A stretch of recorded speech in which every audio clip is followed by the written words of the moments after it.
Joining me up here on the stage, we have two of our esteemed water experts. Rich Budell, who's already been introduced by Commissioner Putnam, is with the Department of Agriculture and Consumer Services and heads the agricultural water policy.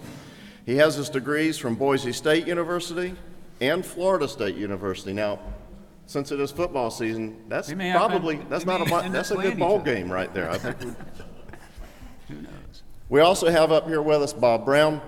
Bob is the Assistant Executive Director at South Florida Water Management District. Bob has his degrees, both his BS and his master's, from the University of LA, Lower Alabama, or also known as West Florida.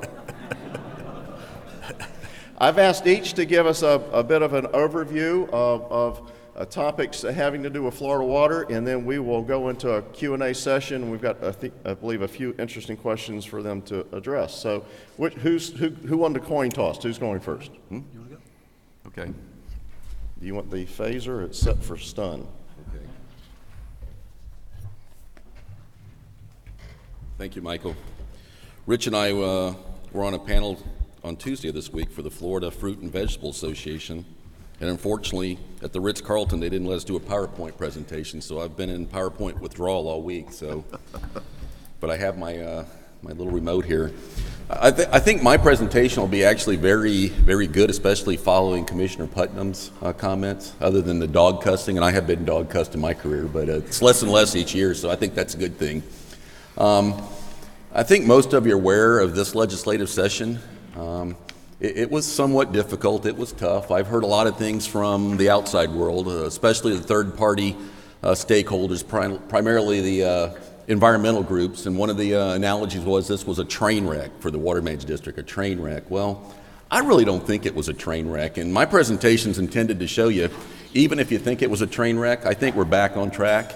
I think it's going to make our district, the other 4 districts in the state of Florida, much better.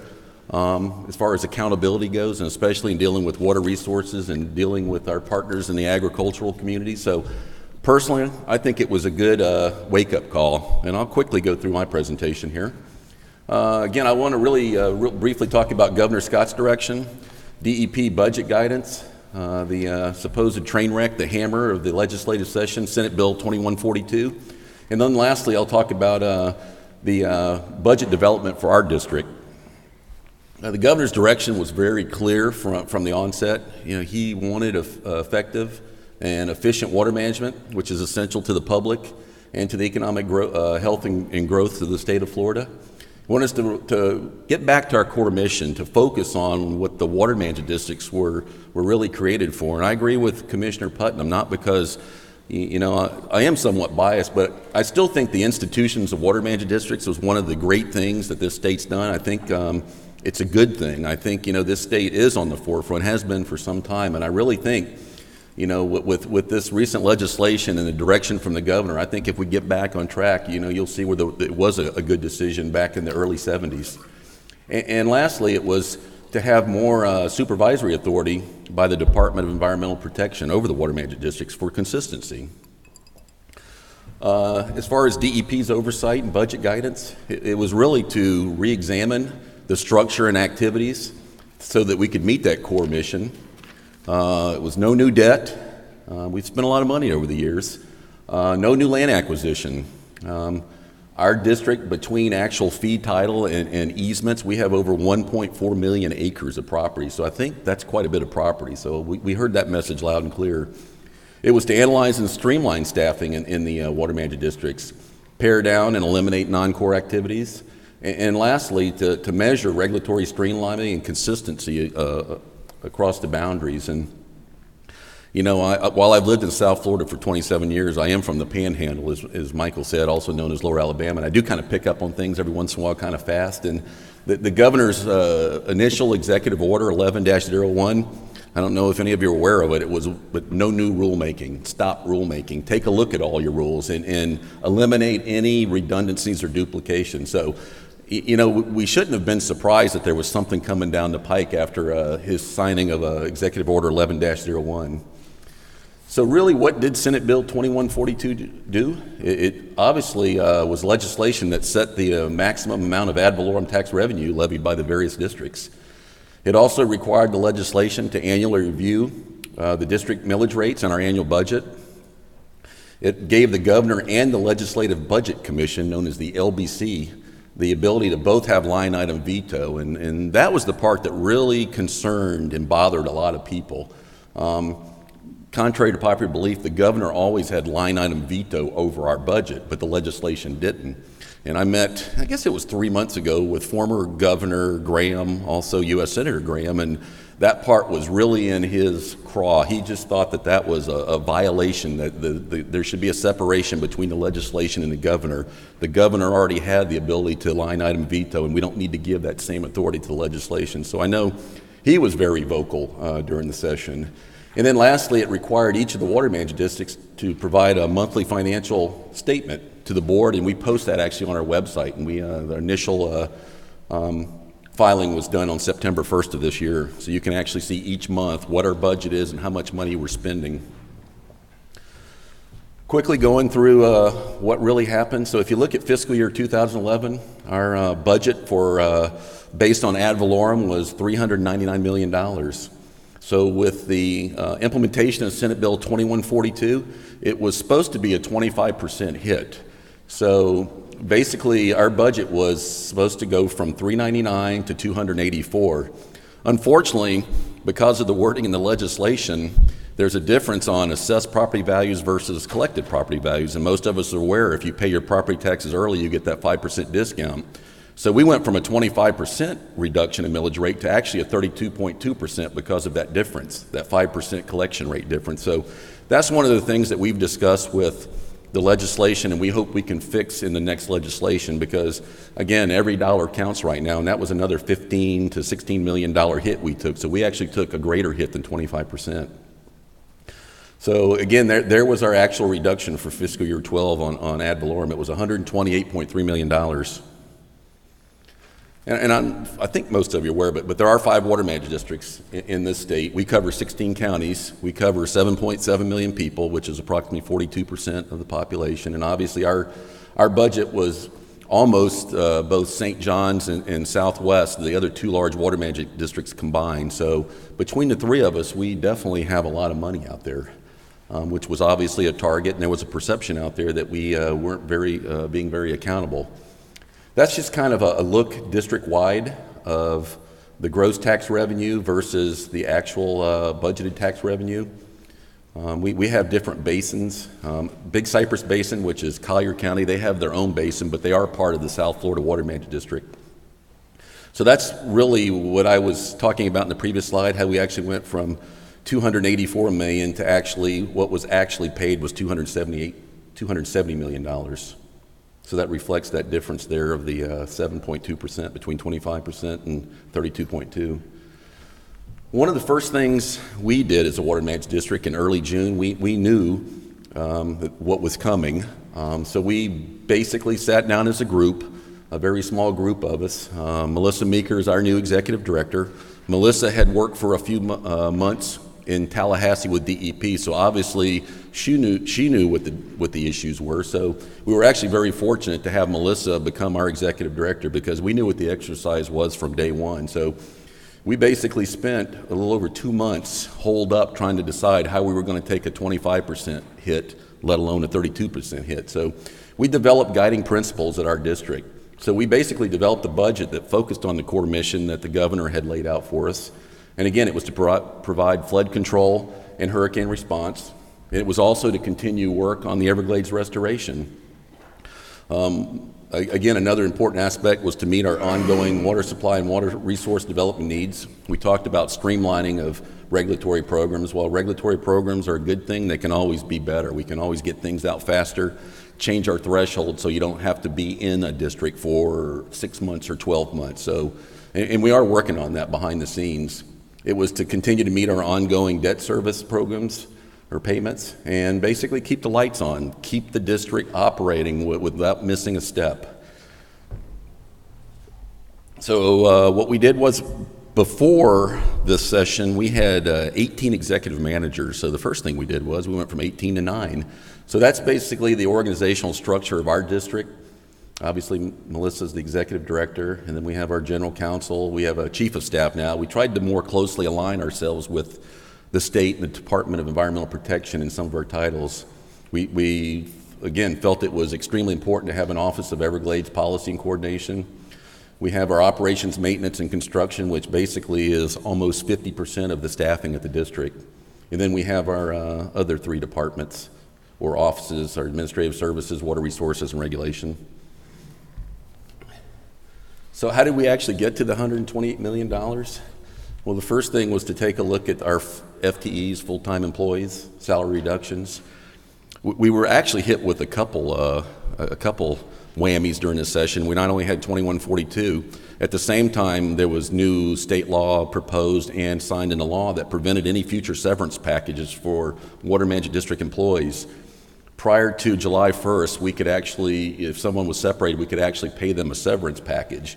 And it was 30 days pay with their benefits. So that was basically stopped on July 1st. So one of the things we did right before July 1st was offer for any employees who were interested in taking advantage of a voluntary separation package and still get that severance of 30 days pay plus some benefits. We offered that up.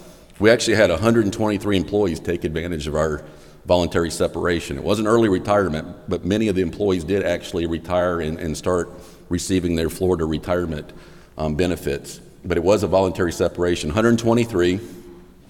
We continued looking at all of our core responsibilities, positions, and we had 1,933 employees, very sizable. I started in 1987. I was employee number 1,097, so you can see the difference of what happened between 1987 and 2011. Almost 1,000 employees were added to the district.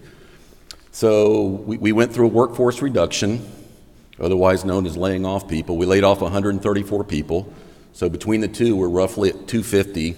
At this time, we have a little over 100 vacancies, and of those vacancies, 40 to 50 of those are what we consider core critical, so we actually need to replace them. So the bottom line is we've eliminated almost 300 positions in the last 3 months from the Water Management District, so we're right now around 1,630, 1,640. And another thing is we looked at everyone's salary making over $90,000, so practically everybody at our Water Management District with a salary of $90,000 or above took somewhat of a salary reduction. So that's how we got to the 27.5. The benefit reduction, we actually paid out, and I benefited from it. Each year we would pay out for folks who didn't use their sick leave. They could buy back up to 80 hours of their sick leave, and the anticipation was whenever they retired or left the district, it wouldn't be as much of a financial hit. And we also had annual leave buy down, so we would buy unused vacation every year. But between the two programs, it was $6 or $7 million of taxpayers' money was going to buy people's annual leave and sick leave. So we've eliminated that. We had some deferred comp match in there. We were actually matching our employees who contributed to their 457 plan. So that's how we got to the 17.7. We've cut out all the contributions and then the annual leave and sick leave. We've closed 4 of our service centers. We had, I believe it was 10 service centers, so we've closed 4 of our service centers. And again, we've eliminated contract staff. In addition to 1,933 employees, we also had contract staff for certain areas where we didn't have that expertise. So we got to $57.7 million. So what's the bottom line? We were still $25 million short. So we basically had to borrow from our savings account to get to the $128.3 million. And I'll talk a little bit more about reserves and where we actually came up with the $25 million. So that's our fiscal year 12 pie chart on revenue sources. That's how we get to our budget this year of $557 million. You can see the ad valorem, and which is approximately 48%. And the state's been very good to us, even in bad times. I mean, I think this past year we still received $28 million during the session. So we've always received a sizable amount of money from the state of Florida, and I'll talk a little bit more about that because that's important on where we go to the future in achieving our core mission. And then that's the actual expenditures. And if you look closely, the restoration, that's basically the Everglades restoration because we're committed to restoring the Everglades, and even with a $128 million cut, we're still able to budget $217 million for Everglades restoration, as well as continue to maintain the operation and maintenance. And our water management district is a very complicated system. Unlike the other four, we have 1,800 miles of canals. We have hundreds of structures and pump stations, and they don't have those in St. John's and Southwest. So it's very important that folks on the outside, especially in Tallahassee, understand that we have infrastructure that allows most of the $7.7 million in our water management district to stay high and dry. Land stewardship, regulation, modeling, and I'll talk a little bit about modeling and scientific support, because like all of you in this room who have to pursue permits from the various agencies, including the water management districts, we have to pursue permits from the DEP as well as the Army Corps and EPA for all of our Everglades restoration projects. And some of the conditions on those permits are horrendous. I mean, we have to do monitoring of water quality on a daily basis. Very expensive, extremely expensive to prove that we're actually cleaning up the Everglades. Bob, the people here might like to hear you say that again. What's that? Some of the conditions on this permit are horrendous. I said unlike our permits. Okay. I will point out, too, that's about the size the budget was 10 years ago when I was on the governing board. Yeah, you're right. It was around 2001. That's pretty much so. It's like we've been asleep for 10 years. If you woke up, you'd basically find the budget, as Michael said, that was 10 years ago. One of the things we changed, we've always kept a contingency for that operation and maintenance. It's a very old system. I mean, many of these structures have been around for 40, 50 years. So obviously you need to refurbish, you need to renovate, you need to replace them. So in the past, a year ago, we had $23 million in reserves for emergency and capital reserves. We were actually, this year, we said, well, let's put $50 million in there, and so we can make some of these improvements, renovate, refurbish our structures, and in addition, we put another $10 million in there. So we were able to actually budget substantially more than we had in fiscal year 11 for our operation and maintenance. And an example would be back in 2004 when we had Hurricanes Francis and Jean, as well as part of Hurricane Charlie hitting our district. We spent $25 million on those three hurricanes, and they weren't exactly a Hurricane Andrew or a Hurricane Katrina. I mean, you know, while they were devastating to some folks in our district, you know, they weren't that bad when you look at the big picture on the intensity of them. And we still spent $25 million replacing roofing on our field stations, erosion on our canals. So my point is, you can eat up $50, $75 million pretty fast when you cover 16 counties and have 1,800 miles of canals. But we were very fortunate this year, and especially with some of our new governing board members who are very committed to maintaining the operation and maintenance of our central and southern flood control district system. So what we did was we, as a group, the 9 of us, basically tried to identify projects throughout the 16 county area, and we've done it by the core mission. So operation and maintenance, there's the $181 million we propose to spend. And it's basically throughout our district, even though most of the infrastructure is actually just north of Lake Okeechobee down to Miami-Dade County. So what we've done is we've identified all the projects for fiscal year 12, and that equals the 182 that you saw in the pie chart. For those of you that occasionally head down to the Keys, the photograph on the left, that's actually the town of Sunrise on the left. That's the Sawgrass Expressway. That's the East Coast Protective Levee. We actually had some, well, you can't really see that, but we actually had some boils or piping from the water conservation area to the east toward that canal. And as part of our responsibility, we had to refurbish those. So it's a work in progress, and you can actually see we're actually doing the work on our own, obviously to save costs. So we're actually going out there and putting these little gravel bags, and they're actually structurally sound. So we're protecting that East Coast Protective Levee. And the real importance of this, we're throwing curveballs every year, and after Hurricane Katrina, obviously the federal government is much more sensitive to dikes and levees. So we have a responsibility as part of our operation of the system on behalf of the federal government to refurbish and inspect these levees and dikes. The S-197 structure, if you look in the back, that's actually US 1 as you're headed to Key Largo. That's the main canal, the C-111 canal. Again, coastal structures is a problem. They corrode because there's salt water on the downstream side, so it's a constant problem. S-44 in Palm Beach County. So the coastal structures are always a problem just because of the chlorides in the water. Again, just some of the other replacements. It's a constant process, but again, as I said, we have $50 million set aside plus an additional $10 million to do some of the refurbishing. And again, just some of the other areas. For those of you that have never been to our headquarters, it's somewhat unique, and I know Michael knows this. We have actually control room in West Palm Beach, and we operate all our structures. For the most part, all of our primary structures and pumps are operated through telemetry. We have our own tower system, so we don't have to rely on AT&T or whoever else out there. So we do have a proprietary telemetry system on our own that we operate all of our structures, because obviously when you're in a hurricane, you can't send out 400 guys out there to manually operate all the structures. So it's a very complicated and high-tech program. We did the same thing for the Everglades restoration. One of the problems, the Corps moves slower than a glacier.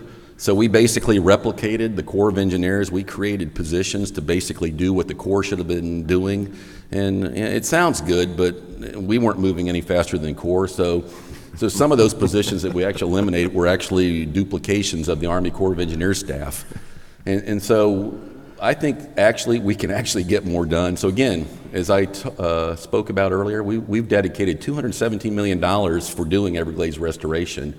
And these projects will actually be in the ground. So we actually can spend money and see what we're doing with it. Again, some of the examples, Lakeside Ranch, for those that know, that's out right there near the Okeechobee-Martin County line. We're actually constructing a large stormwater treatment area before the water enters the lake from Nubbin Slough. Picayune Strand, another success story. The state of Florida bought all the property in southern Collier County. It was the 1.5 acre lots back in the 50s and 60s when we were subdividing Florida and selling it like there was no tomorrow. So the state purchased every lot, and we restored and pushed in all the canals. Loxahatchee Watershed is the area out west of West Palm Beach. That's the key to a lot of things, including Everglades restoration as well as the water supply for the Loxahatchee River and the city of West Palm Beach. So we have a lot of confidence in that pit known as the Loxahatchee Watershed L8 pit. Spreaders Canal, C-111 in southern Miami-Dade County. Obviously, road building back in the 20s and 30s and 40s. We didn't really, think about what we were doing, so we didn't bridge 20 miles of Everglades. We would put culverts in. So what happened was we modified, changed the flow of the Everglades. So we're actually bridging a large portion of Tamiami Trail, so you have a more sheet flow from the Everglades to Florida Bay.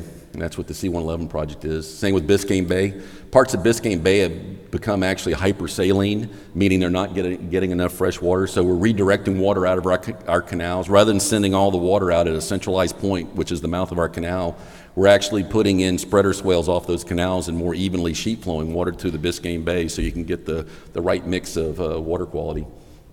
Some of the other projects we're working on.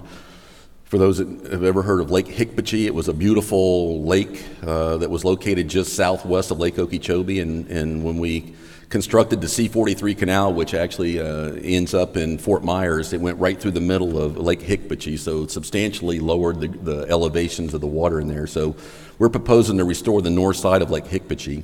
C-44 project is the St. Lucie Canal, which discharges to the east, ultimately to Stewart. We have a large stormwater treatment area proposed there. Southern Crew, that's another area in southern Lee and northern Collier counties where, again, the corkscrew wetland system historically was maybe 20 miles wide. Now it's about as wide as this room. The point where it discharges to the Estero Rivers is probably as wide as this room, so we're going to try to recreate a flowway so we can more evenly distribute water. Science and monitoring I talked about. Again, we're looking very closely at that. We're renegotiating our permits, and yes, Michael, you can renegotiate your permit conditions with me any day you want. But we are renegotiating those special conditions of those permits. But our position is if we've been monitoring for 11 years and you're achieving 40 parts per billion and the goal was 50, why do we need to continue monitoring? I think we've achieved the success of the permit, so why do we need to keep monitoring? And so that's our position in dealing with the EPA and DEP on some of those permits. For those of you in the audience, remember we are taping this, so you can go to our website and get this. I figured it'll be on. I figured it'll be on YouTube tonight, so I wore my best tie. So, regulation, that unnecessary evil of regulation, and I think you heard the commissioner talk about, and I'm not sure if Rich is going to talk about it, but source controls. When we talk about source controls, we're really talking about BMP's best management practices. The ag community has done a fabulous job, and I think we need to do more. I've told Melissa that we need to do more in promoting ag on what they've actually done in the Everglades agricultural area, as well as the C-139 base in Henry County. 16 years in a row they've been in compliance with their permits. we've had a reduction of over 50% of the phosphorus that historically went from Lake Okeechobee or their property to the Everglades. Just a total success story.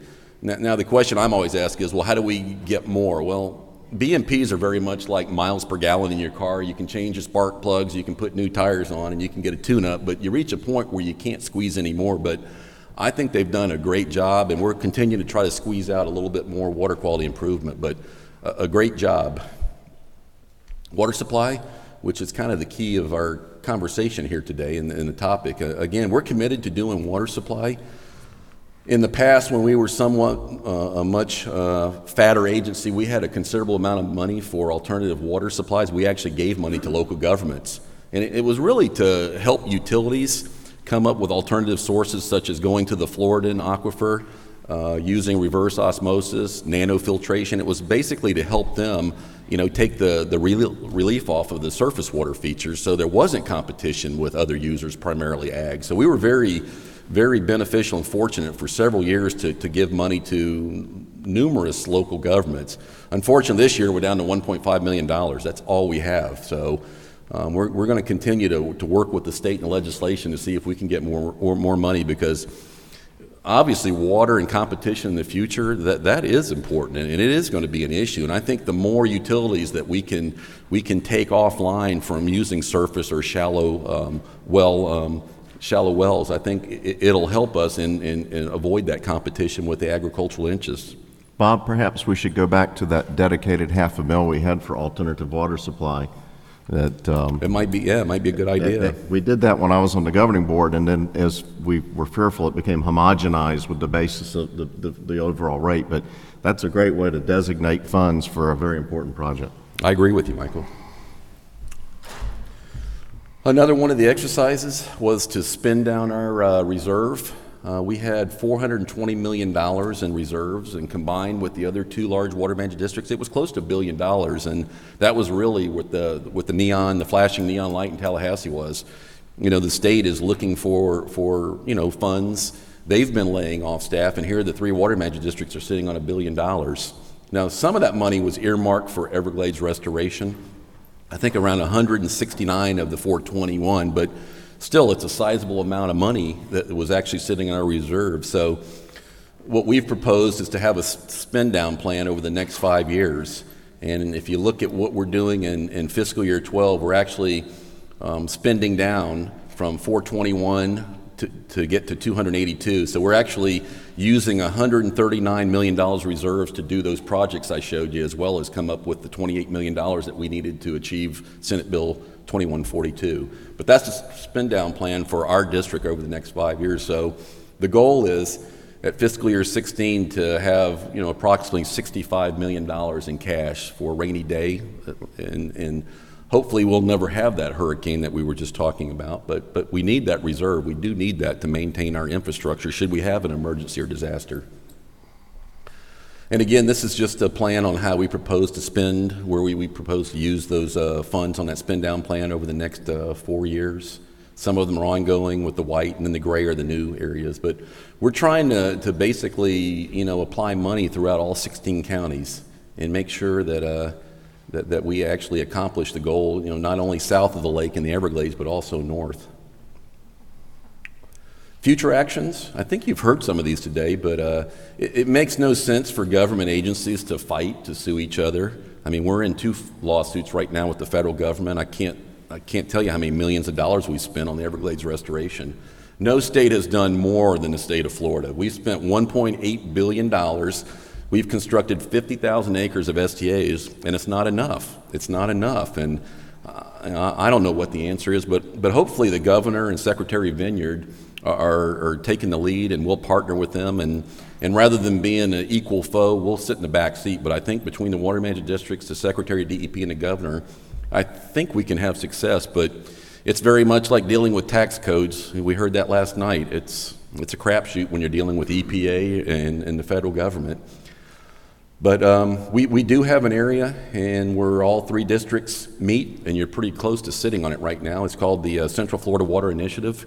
All 3 water management districts, our boundaries are pretty close here between St. John's, a little bit to the north and southwest, a little bit to the west of us.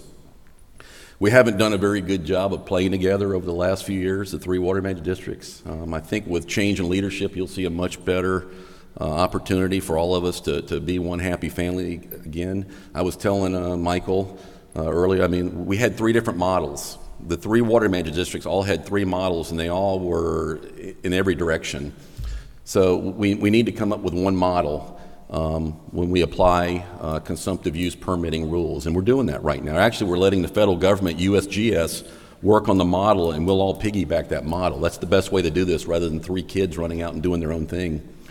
Public-private partnerships, I think that's the future. I mean, with the budget limitations we have right now, I think we're going to have to partner up with the private sector. The private sector can dream up a project, design it, and build it much faster than we can even think about it. So I think that's the future. I think we're going to have to look at potentially partnering up for stormwater treatment areas and water storage projects. Regional utilities, you know, Miami-Dade's a good example. Miami-Dade serves 2.8 million people. They have basically one utility, the Water and Sewage Authority of Miami-Dade County. They can pretty much do anything they want because they have the financial ability. You go to Broward County, which is a somewhat prosperous county, but they have 32 different utilities. And there's no way that 32 utilities can do what Miami-Dade WASA can do. So I think you need to see more regional utilities in the future where they partner up versus 32 people doing different things out there. New water, we lose a lot of water when it does rain to tide, and it's lost forever. And so on one of the graphs, we had a circle up there, and it's called dispersed water management. I think you heard Commissioner Putnam talk about it. Water farming, payment for environmental services. We're doing that right now. We just went on the streets with a RFP, a request for a proposal. We actually had 11 solicitations. We're actually going to enter into contracts with 8 of those landowners. We actually pay you per acre to store water on your property, and it's a phenomenal way of removing phosphorus versus building $100 million projects. So we have money set aside to do more of these projects. So we think it's a very good opportunity with landowners, and it's primarily agricultural landowners, where during certain times of the year when there's actually water being discharged, they actually store water on their farm. And the understanding is it can't compromise their operations, so they have to make some business decisions. But it's a very good opportunity, and we're going to continue setting money aside to do these dispersed water management projects. And lastly, water quality trading. We see that as a future, and I know Rich isn't really going to get into it, but we had a very lengthy discussion at the Fruit and Vegetable Association on Tuesday about the numeric nutrient criteria, and we could talk for 5 days here about numeric nutrient criteria. And I know Rich wants to get to Tallahassee, so I promise I won't. But water quality trading, I think, is going to be an opportunity in the future. Actually, very much like a mitigation bank. You know, a landowner can actually construct facility where he or she actually cleans up water for surrounding landowners, and obviously those landowners would write a check each year, you know, for that project to actually take care of the water quality in the future. And there's actually already legislation. Most people aren't even aware of this. St. John's has legislation right now. There's a pilot project in St. John's in the upper St. John's River, and so what we're proposing to do is this year is piggyback and modify that legislation so we can actually do 2 or 3 pilot projects in our district. And we're proposing to do one on the C-44, C-43, the 2 main canals, and hopefully do one north of Lake Okeechobee. So I just think there's a lot of opportunity to improve water quality and get where we need to be. And that's as quick as I can go over what's happened in our district in the last 90 days. Thanks, Bob. Excellent, excellent. We'll let Rich do his presentation, and then we'll do a little Q&A. Okay. I don't have a PowerPoint. I'm just going to talk a little bit about a couple of the items that the Commissioner mentioned during his presentation after lunch. First, I'll give you a little overview and update on where we are with numeric nutrient criteria. There's, I think my testimony is in the packet. We produced it. That I delivered to committee in August. I gave similar testimony in Washington on the 24th of June. You read through that, there's no real secrets about how my department feels about EPA's numeric nutrient criteria. We think that there is a little bit of light at the end of the tunnel. There are negotiations ongoing between DEP and EPA to try to convince the EPA that Florida really does deserve to take back the responsibility and leadership in developing its own numeric criteria. DEP is in the process of moving forward with developing numeric criteria. They've had a series of 3 public workshops since June, I want to say. They're looking for EPA. EPA is working with them, and they're working very closely and looking at what DEP is proposing to come out with. And what they're looking for from EPA in the next 30 days is an indication from Washington as to whether or not the plan that EPA is coming up with, or DEP is coming up with, would meet the Clean Water Act requirements. In other words, would EPA approve what DEP is currently proposing to move forward with in rulemaking? Without that, there's some question as to whether DEP would move forward. I think they should move forward, even if they don't hear back from EPA. Come forward with a plan that is much more based on sound science, that's much more focused on a cause and effect relationship between nutrient concentration and biological response, and force EPA to make a decision. I think if we move forward with rulemaking and we get that through the Environmental Regulation Commission, and we have buy-in from the various stakeholder groups that are watching this very closely, that sends a powerful message to Washington that Florida is united. If the legislature is willing to ratify that, which I think they would if the stakeholders are united, and EPA denied that or failed to approve that approach, to me, that just would be the ultimate demonstration of how out of touch EPA is with a state that has done more for water resource protection and restoration than any other state in the country. That decision hasn't been made yet. They are going to give EPA this probably additional 30-day window until the end of October to come forward with an affirmative statement that, yes, if you are successful in moving through your rulemaking process and get ratification from your legislature, we will approve your plan, and we will then back out of our initial determination. They would rescind their necessity determination made in January of 2009 and begin procedure to repeal their current rule, which is what we want. We want a numeric nutrient criteria program that's developed, implemented, and funded primarily by the state, and that really takes into account the unique characteristics that exist in various Florida water bodies, and for flowing waters is really a water body specific numeric interpretation of the current narrative standard. So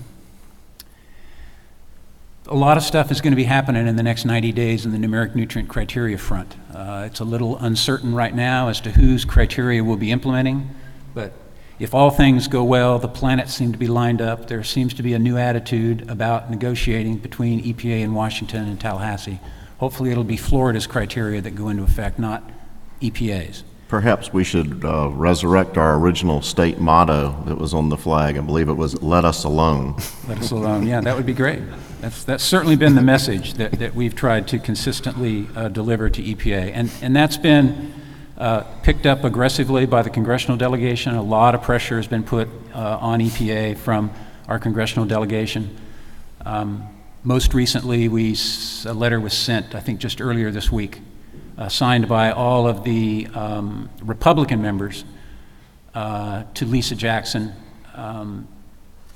asking her again to reconsider. They just made a decision on states that are tributary to the Gulf of Mexico through the huge Mississippi Basin, denying a similar lawsuit or a similar petition from an environmental community to set standards for those states. EPA denied that petition.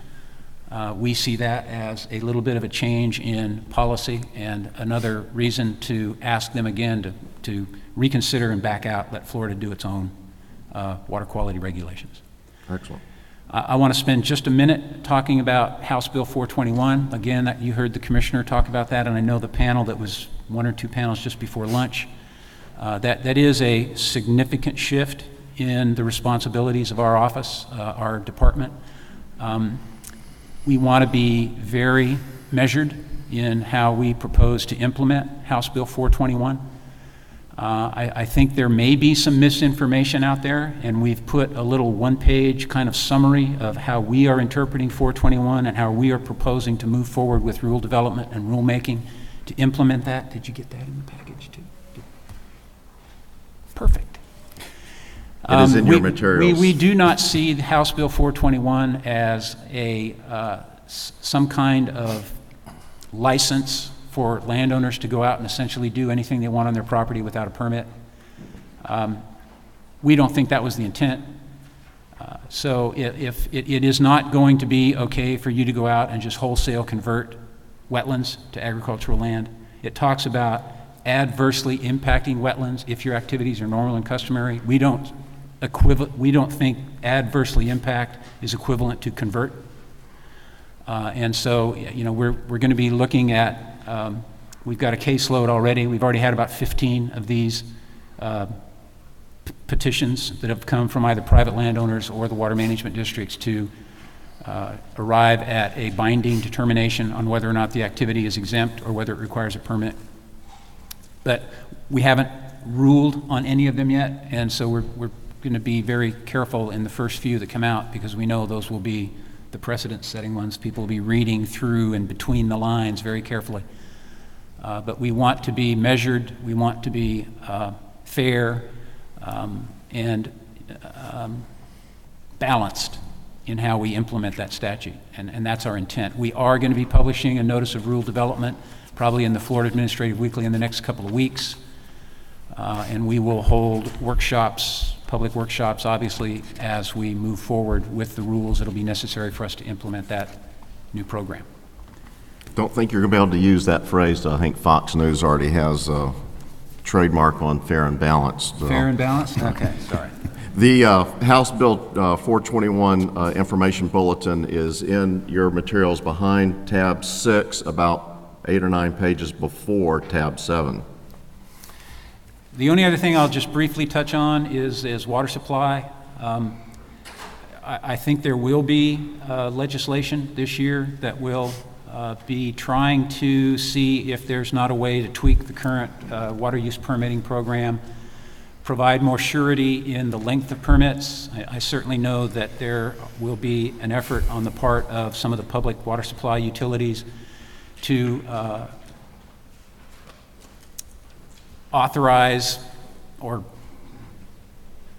secure more certainty in getting at least 30-year permits for a lot of their utility projects, just because that seems to be the term that they need to have for bonding purposes, to repay those loans that they need to take out to put in the infrastructure and build out those facilities.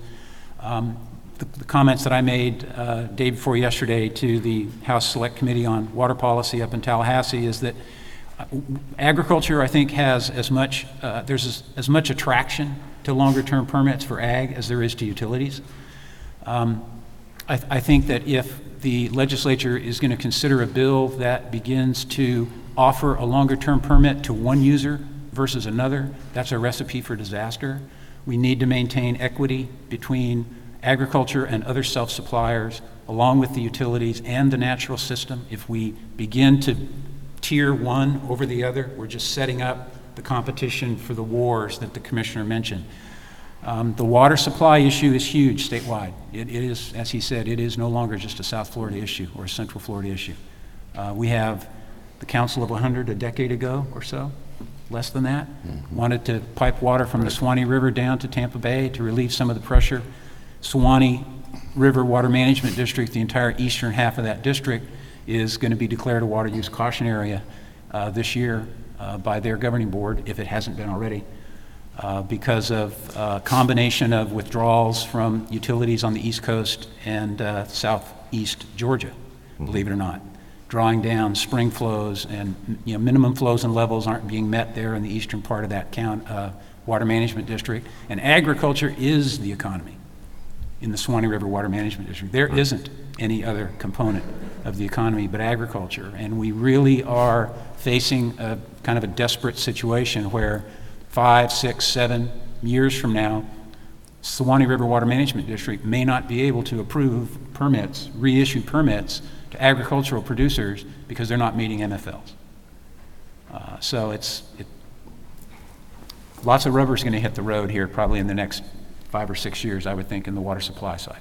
We have to figure out a way to reliably fund alternative water supply. We've got a great legislation, we've got a great bill that talks about the importance of alternative water supplies and our overall water supply planning process. The money with it. We've got to come up with the money. And it has to be something that's more predictable than dock stamp revenues.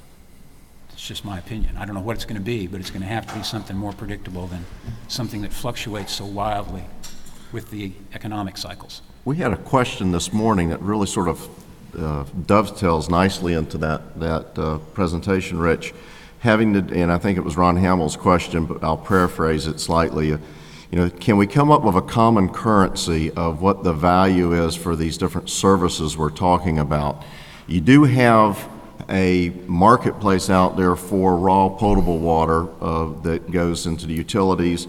You generally talk to people, you're talking somewhere in the range of $250 to $450 per 1,000 gallons as a rough number of what makes economic sense. But now we're talking about expanding these services to stormwater storage, to services to remove pounds of phosphorus, remove pounds of nitrogen. There seems like there ought to be enough information in the districts and within all the different regulatory bodies as to what it would cost government to do that. Is there a way we could use that to establish a common currency so that we can create the incentives that private industry wants to step in and fill that void? Because as we mentioned, the money's not there to do it. We need these public-private partnerships. But to have the incentive for people to make the investment to do it, they need to know they can make money at it. Response? Yes? Yes. Okay. Well, I think we can, but I do. I mean, I think we've done enough where we can come up with some numbers. That, well, I think the Pay for Environmental Services program, I don't want to put words in Bob's mouth, but those are going to be contracts that'll be negotiated over a decade, a 10-year period, where the landowners will agree to store water. It'll be an option to store water. If there's no water to store, you're still going to get your payment. right. So they're going to have to figure out a way to structure those payments so they're predictable, they're fixed over that 10-year period, and if the water is there, it's your obligation under your contract to store it. That's, I think, the way those contracts will be structured, and the district knows generally how much it costs them to store an acre-foot of water, to buy the land, to build the infrastructure, to operate and maintain it. The difference between that situation and a 10-year contract with a private landowner is there's a lot more surety in the minds of the district that if they buy, 3,000 acre parcel and put a 2,000 acre reservoir on it, it's going to store water. It's going to be there for the life of that.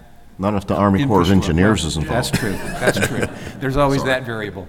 There's that uncertainty factor of will the landowner re-up for another 10-year period after that initial 10-year period. In other words, can they rely on that storage being there in perpetuity like they can if they operate and own the system? So that's where there's some uncertainty. But Ron, there are data that would, I think this is going to be a public record in a matter of, it already is. Probably. It is. It's a little over $100 an acre foot of water, something like that. They're looking for somewhere in Yeah. that neighborhood, 110 to 120 or 30 or so. It's averaging, I think, around $130 an acre per acre. Well, the That's work just to I've seen, store the water. Right. The work I've seen out of IFAS is more like $400 an acre. So we need to get some understanding as to where that range would be. It's not that you're going to, government, it's never good for government to fix a price. Because that creates all sorts of issues. Right. But to have the private marketplace fill the void, they need to know what the range is so that they can run their economic models to see whether it makes sense or not. And obviously, Michael, we know what the top end is on stormwater treatment areas. I mean, that can cost, thousands of dollars per acre just because of the magnitude of those stormwater treatment areas that we've constructed. Where you locate them. Mm-hmm. But I think there are some other values that agricultural land provides that are perhaps not as advanced in what the value is. Wildlife habitat, groundwater recharge, open space, opportunity for surface water restoration. I mean, there's a number of inherent values that accumulate for agricultural lands to stay in agriculture, and trying to figure out innovative ways to compensate landowners who are obviously doing a good job. I mean, if you look at maps across the state of the most highly valuable lands from a wildlife habitat standpoint or groundwater recharge, it's all privately owned agricultural land. So clearly, the landowners who have managed it for the decades and generations that are managing it now have done a very good job managing that it accrues public benefit. Those benefits go to everybody, not just the family or the corporation that owns and manages it now. So we need to be innovative and figure out ways to compensate folks for that. If you really value it, if you value that land use for those kind of intangibles right now, we'll call them, because I don't know how to put a dollar value on them, we need to figure out how to motivate landowners to stay in that land use, to not develop it. Amen. Yeah, Thank you very much. Yeah, I just want to add one more thing. You know, what always scares us is when we talk about the federal government, and for the dispersed water management projects, we actually met with Corps and U.S. Fish and Wildlife staff, and it took us almost 2 years to actually develop a general permit so that the landowner would basically be held harmless of any federal requirements. So we actually did that because we already knew what was going to happen if we didn't do that up front. You still always have the concerns of endangered species. Absolutely, Too, so. but at least we tried to address as many issues. Any other questions before we go to our next panel? Yes. I did want to ask Mr. Fidel about regarding the numeric nutrient standards. I don't want to come off as sounding sympathetic to the EPA. The EPA created these standards in response to a court order where they stipulated some of these things. Where does that play into deal, an incoming arrangement between DEP and EPA? For our tape version of this, the question was how does the negotiations are going on interrelate with the court order, which was the impetus behind EPA getting involved in the numeric nutrient standards. Well, I'm not an attorney, But he plays one on TV. I do play one on TV. The court didn't drive EPA to develop criteria. The lawsuit resulted in EPA determining in January of 2009 that water quality standards, numeric nutrient criteria were necessary in Florida. And Florida was working cooperatively with the EPA in the development of those standards on the schedule. They were meeting all of the timelines that EPA had established. That necessity determination in January of 2009 required DEP, Florida, to submit numeric criteria for approval in January of 2010, and Florida was on that schedule to do that. But in August of 2009, EPA entered into a settlement agreement with the plaintiffs that was not court-driven, and in that settlement agreement, they said, we will take over and develop the criteria on Florida's behalf. So I don't view what EPA did as something the court drove them to. It was a decision they made to settle the lawsuit outright through a settlement agreement, and in that settlement agreement, they said they would take over the development of the criteria. So it was, it's in my testimony. I got into a screaming match with Congressman Bishop from New York about that. He alleged that the court was driving EPA to do that, and I said, no, that's not our view of it. They stepped in and entered a settlement agreement and took over our process. And with that, we'll have to conclude this session. Rich is going to be heading back to Tallahassee quickly, so if you have a question for him, tackling before he hits the door. Thank you both, Rich, Bob. Yep. Excellent presentation. Thank you.